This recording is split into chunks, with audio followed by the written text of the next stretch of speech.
कभी मत बोलो। एक डाकू था। वो लूटपाट करता था, लोगों को मारता और उनके रुपए, बर्तन, कपड़े व गहने लेकर चंपत हो जाता। पता नहीं कितने लोगों को उसने मारा, कितने पाप किए। एक बार डाकू कहीं जा रहा था। रास्ते में उसे एक साधु की वाणी सुनाई दी। वह वाणी का अंदाजा लगाकर उस ओर चल दिया। वहां जाकर उसने देखा कि एक साधु कथा कह रहे थे। वहाँ बड़े बड़े लोग आए हुए थे। उसने सोचा, कथा समाप्त होने पर रात्रि हो जाएगी। कथा में जो बड़े आदमी घर लौटेंगे, उनमें से किसी को मौका देखकर लूट लूंगा। कोई कैसा भी हो, वह जैसे समाज में जाता है उस समाज का वैसा ही प्रभाव उस पर पड़ता है। भगवान की कथा और सत्संग में थोड़ी देर बैठने से मन पर कुछ न कुछ अच्छा प्रभाव अवश्य पड़ता है। कथा सुनकर उसको लगा कि साधु तो बड़े अच्छे हैं। उसे कथा सुनकर मृत्यु का डर लगने लगा था। मरने पर पापों का दंड मिलेगा, यह सुनकर वो घबरा गया और साधु के पास गया। महाराज, मैं एक डाकू हूँ। डाका डालना तो मुझसे छूट नहीं सकता। क्या मेरे भी उद्धार का कोई उपाय है? डाकू ने पूछा। साधु ने कहा, तुम झूठ बोलना छोड़ दो। डाकू ने स्वीकार कर लिया और लौट पड़ा। कथा से लौटने वाले घर चले गए थे। तब डाकू ने राजा के घर डाका डालने का निश्चय किया। वह राजमहल की ओर चल दिया। पहरेदार ने पूछा, कौन है?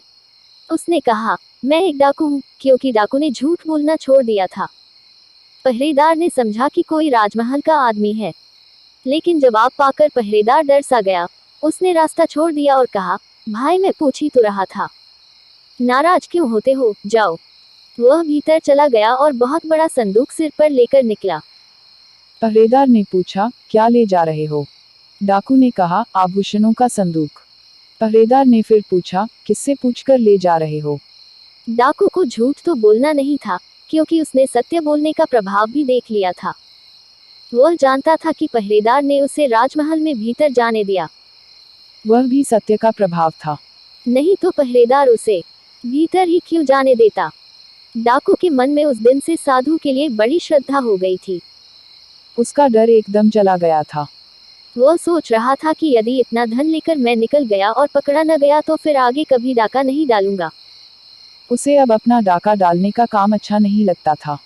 पहरेदार से वह जरा भी नहीं झिझका। उसे तो सत्य पर भरोसा हो गया था। उसने कहा, डाका डालकर ले जा रहा हूँ। पहरेदार ने समझा कि कोई साधारण सी वस्तु है और यह बहुत चिढ़ने वाला जान पड़ता है। उसने डाकू को जाने दिया। प्रातः होते ही राजमहल में तहलका मच गया। जवाहरात का संदूक राजमहल से गायब था।